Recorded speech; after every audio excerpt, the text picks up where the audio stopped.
saka ndaita make sure kuti ndikupe rudo baby ruri baby moyo ubude ndiwe wandinokugaya urite chimiro chako chakatora moyo wangu fesi yako ndokugara mupfungwa dzangu chikawedzera ndikude ndakonzera charire rudo ribude chimiro chako chakatora moyo wangu fesi yako ndokugara mupfungwa dzangu. So baby I love you cause I can't live without you. My girl like a breeze you are very cool. That's why my heart is with you. So baby wangu ndinzewo moyo wangu uwochengetedzewo wenyasha mutiseseketsewo parundo rwedu mutiro pafadzewo baby moyo aubude ndiwe wandinokugaya urite chimiro chako chakatora moyo wangu fesi yako ndokugara mupfungwa dzangu chikawedzera ndikude ndakonzera charire rudo ribude chimiro chako chakatora moyo wangu fesi yako ndokugara mupfungwa dzangu.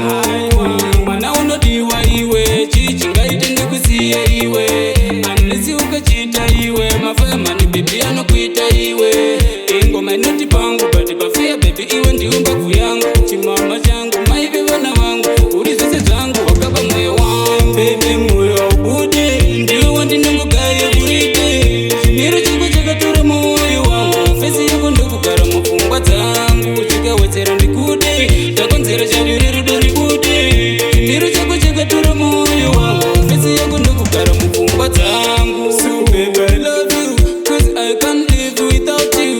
My girl like a breeze you are very cool. That's why my heart is with you. So baby wangu ndinzewo moyo wangu uwochengetedzewo wenyasha mutiseseketsewo parundo rwedu mutiro pafadzewo baby moyo aubude ndiwe wandinongogaya urite chimiro chako chakatora moyo wangu fesi yako ndokugara mupfungwa dzangu chikawedzera ndikude ndakonzera charire rudo ribude chimiro chako chakatora moyo wangu fesi yako ndokugara mupfungwa dzangu.